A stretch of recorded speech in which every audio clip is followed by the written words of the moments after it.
बच्चों, आपका आज की क्लास में स्वागत है। बच्चों, आज हम पढ़ रहे हैं ज्वार की खेती। ठीक है, फसल उत्पादन का जो चैप्टर है, इकाई नंबर 13, यूनिट नंबर जो 13 है, उसका हम देख रहे हैं फसलों की खेती का अध्ययन जो फर्स्ट है, उसी के अंतर्गत आता है ज्वार की खेती।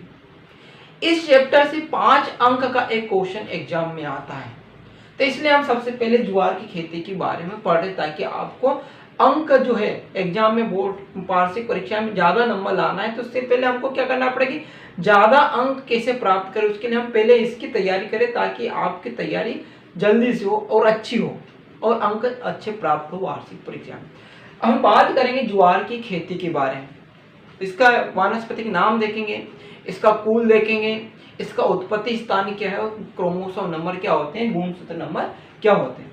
लेकिन इसको पढ़ने से पहले हम क्या करें, आप लोग चैनल को लाइक और सब्सक्राइब करें, ताकि आपको नया वीडियो तुरंत मिल जाए और आप पढ़ाई कर सकें। अब मैं बताने जा रहा हूं आप लोगों को इस ज्वार की खेती जो है, ज्वार का वानस्पतिक नाम। ज्वार का जो वानस्पतिक नाम है, बोलते हैं इसको क्या, बोटनिकल नेम। ठीक है, क्या बोलते हैं, बोटनिकल नेम। तो इसका जो वानस्पतिक नाम क्या, सोरगम बाइक्लर एल। इसका जो वानस्पतिक है, सोरगम बाइक्लर एल। आपको वानस्पतिक नाम याद करने में थोड़ी प्रॉब्लम होगी। आप शुरुआत में 11वीं क्लास में आए, तो आप लोगों की चीजें अभी याद नहीं है। आप लोगों को इनको याद करना है, और याद करने के लिए क्या करें कि इनको आप एक कॉपी में लिख ले सभी वानस्पतिक नामों को, और इनको रोजाना क्या करें, इनको पढ़े। रटना नहीं, इनको पढ़ना है, रोजाना देखते रहिए, तो आपको क्या हो जाएगा, याद हो जाएंगे, आसानी से याद होंगे। ये ऐसे याद नहीं हो रहा, तो आप इनको वानस्पतिक नाम याद करने के लिए आप क्या कर सकते हो कि इनके जितनी भी फसल हैं उनका आप नाम ले। जैसे ज्वार बोलते हैं, ज्वार न करके उसको क्या बोले अपन, सोरगम बाइक्लर। घर पे आपके देख रहे गेहूं है, तो गेहूं मत बोलिए, आप क्या बोलोगे, टिटिकम स्टिवम। तो आप इस प्रकार से इनके नाम वानस्पतिक नाम से बुलाओगे, तो आप इनको आसानी से याद हो जाएंगे। ठीक है, जैसे आप लोग, आपके फ्रेंड लोग जो होते हैं, शुरुआत में आप जाते हो, नई क्लास में जाते हो, तो आपको नए मित्र मिलते हैं, उनके नाम याद नहीं होते आसानी से, कि बहुत सारी क्लास में बहुत बच्चे होते हैं। धीमे धीमे धीमे आप उनके साथ में रहते हो, उनके सबके नाम याद हो जाते हैं। तो इसी प्रकार से इनके नाम भी क्या हो जाएंगे, आपको वानस्पतिक नाम सभी फसल के याद हो जाएगा, आपको कोई भी परेशानी नहीं आएगी। इसका जो बात कर रहे हैं कुल की, ठीक है, कुल, इसका जो कुल है, इसके जो फैमिली है, परिवार है, वो कौन सी, ग्रेमिनी परिवार है। कौन सा परिवार, इसका ग्रेमिनी परिवार की फसल है। आप लोगों को पता है, जितनी भी दाल वाली जो फसल होती है, जिसमें दलहन वर्ग की, मूंग, उड़द, अरहर, सोयाबीन, जितनी भी जो दाल वाली फसल है, उन सभी का जो परिवार होता है वो कौन सा होता है, लेग्यूमिनेसी परिवार होती है। और सभी की सभी अनाज वाली जो फसल होती है, कौन सी होती है, अनाज वाली जो फसल होती है, उनका जो परिवार होता है, या घास वर्ग की जो फसल होती है, उनका जो परिवार होता है, वो क्या कुल होता है, वो ग्रेमिनी होता है। क्या होता है, ग्रेमिनी कुल की फसल होती है, उनका परिवार है। उत्पत्ति स्थान की बात करते हैं, जो ज्वार है, जो सोरगम बाइक्लर है, इसका जो उत्पत्ति स्थान की बात करते हैं या ओरिजिन की बात करते हैं, तो इसका उत्पत्ति स्थान के अफ्रीका। इसका उत्पत्ति, सबसे पहले जो खेती जहां पर की जाती थी उसका स्थान, उसको क्या बोलते हैं, उत्पत्ति स्थान, तो इसका अफ्रीका है। ये उसके बाद में सभी देशों में धीमे धीमे क्या होता है कि विदेश से बीज आ जाते हैं दूसरे देशों में, और उस प्रकार से इनकी खेती सब दूर होने लगी थी, किसकी, ज्वार की। तो अफ्रीका इसका क्या है, मेन मुख्य उत्पत्ति स्थान है। अब इसका ज्वार की खेती में ज्वार जो है, ज्वार का गुणसूत्र होता है कि उसमें क्रोमोसोम नंबर होते हैं। ठीक है, क्रोमोसोम नंबर जो होते हैं, इनके डीएनए आरएनए की बात करते हैं, इनमें इनसे जो क्रोमोसोम नंबर, उसी से तो नया बीज जो बनता है, उसमें उसी के प्रकार के गुण आते हैं, आगे जनरेशन बढ़ती है। ठीक है, अनुवांशिकता के अंतर्गत आता है, अनुवांशिकता जेनेटिक्स के अंतर्गत आते हैं, इसमें पढ़ेंगे आगे। ठीक है, इसमें देखिए, इसका जो गुणसूत्र 2n बराबर क्या है, 20 है।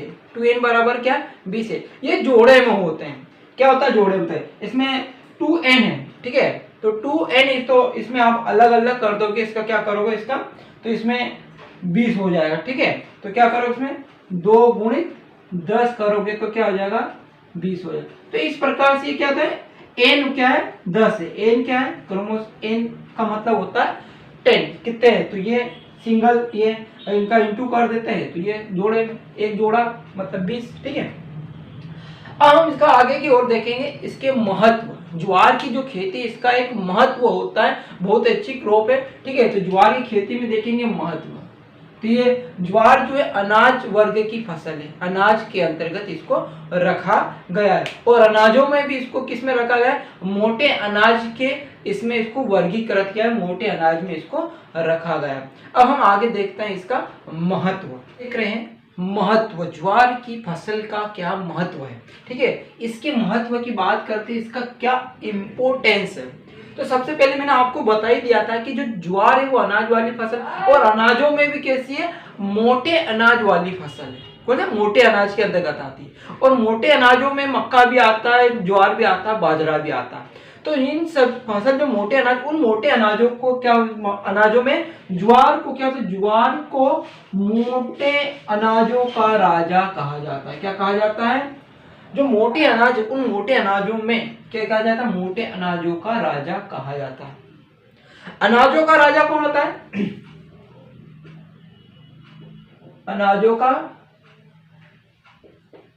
राजा, अनाजों का राजा किसे कहा जाता है, तो धान को। किसे कहते हैं, धान। धान मतलब कहे तो राइस, ठीक है। जो राइस है ये इसको क्या बोलते हैं, चावल, ठीक है। तो ये जो होता है धान जो है, ये अनाजों का राजा कहा जाता है। अनाजों की रानी किसे कहते हैं, तो अनाजों की जो रानी होती है वो मक्का, ठीक है। मक्का को क्या कहते हैं, अनाजों की रानी जो होती है, मक्का को अनाजों की रानी कहते हैं। ज्वार को मोटे अनाजों का राजा कहा जाता है। अब बात कर रहे हैं ज्वार का जो सेकंड नंबर का जो महत्व है, ज्वार के बीजों में प्रोटीन, कार्बोहाइड्रेट, वसा और खनिज लवण पाए जाते हैं। आपको मैं बता देता हूं कि जो ज्वार जो है वो अनाज वर्ग की फसल है, और अनाज, जितने भी अनाज होते हैं उनमें प्रोटीन की मात्रा बहुत कम पाई जाती है, उनमें वसा की मात्रा भी कम होती है। किसकी तुलना में, दालों की तुलना में।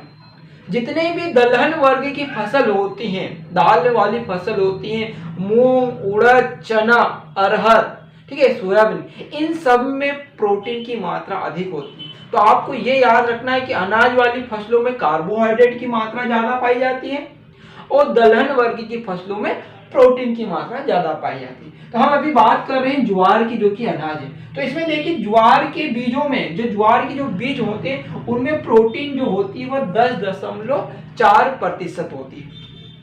कार्बोहाइड्रेट का परसेंट देखते हैं ज्वार में, तो ज्वार के बीज में कार्बोहाइड्रेट 72.6% क्या होता है, कार्बोहाइड्रेट उसके बीज में पाया जाता है। वसा जो होती है, वसा का परसेंट की बात करते हैं, वसा जो होती है 1.9% क्या पाई जाती है, ज्वार में वसा पाया। खनिज लवण की बात करते हैं तो खनिज लवण जो होता है ज्वार में 1.6% पाया जाता है। ये सभी की सभी चीजें जो होती है पाई तो जाती है, लेकिन सबसे ज्यादा जो मात्रा पाई जाती है वो अनाजों में जो पाई जाती है वो पाई जाती है कार्बोहाइड्रेट। ये सबसे हाई होता है, ठीक है। सबसे ज्यादा क्या होता है, कार्बोहाइड्रेट इसमें पाया जाता है ज्वार में। बाकी दालों में कम पाया जाता है, पाया जाता है दालों में लेकिन कम।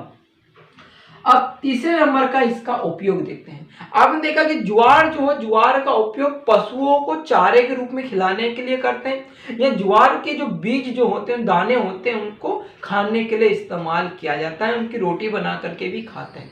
तो इसका उपयोग चारे और दाना, ठीक है, चारे और दानों के लिए होता है। इसके चारा के लिए, हरे चारे के रूप में पशु जो होता है, पशु खिलाने के लिए इसकी चरी लगाई जाती है, ठीक है, ज्वार की, ताकि पशु को खिला सके पशु को। और दाना जो होता है, इसके दाना निकलता है, वो मनुष्य क्या होता है उसको रोटी बना करके खाने के लिए यूज करता है। तो चारे और दाने के लिए इसका क्या होता है, उपयोग होता है। अब इसका अगला फोर्थ नंबर का पॉइंट देखते हैं। तो अब हम देख रहे हैं फोर्थ नंबर का पॉइंट, क्या देख रहे हैं, फोर्थ नंबर, ज्वार के पौधों की जो छोटी अवस्था होती है उस अवस्था में उसमें एसियन अम्ल जो होता है, हाइड्रोसायनिक अम्ल जो होता है वो अधिक बनता है, अधिक ज्यादा पाया जाता है।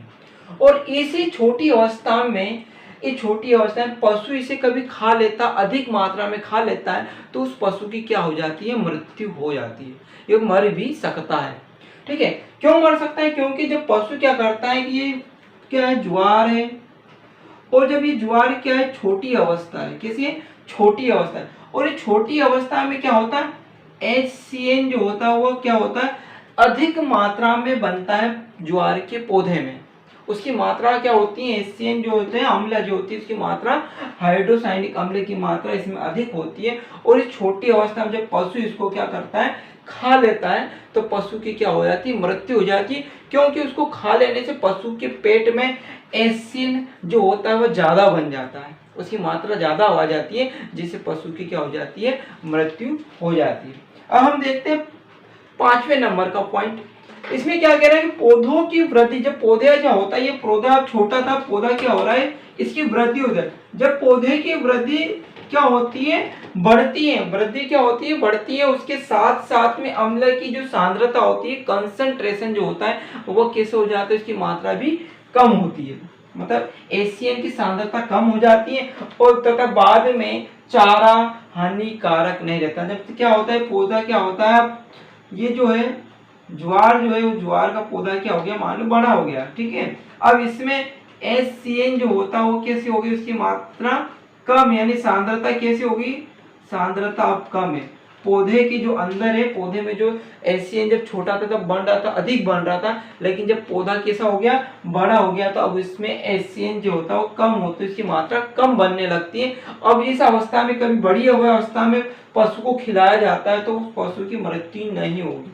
तो ये इसके 5 पॉइंट कंप्लीट हो गए। अब आगे इसकी जो मेन विशेष पॉइंट जो रहेंगे मैं अगले लास्ट लेक्चर जो होगा उसमें बताऊंगा।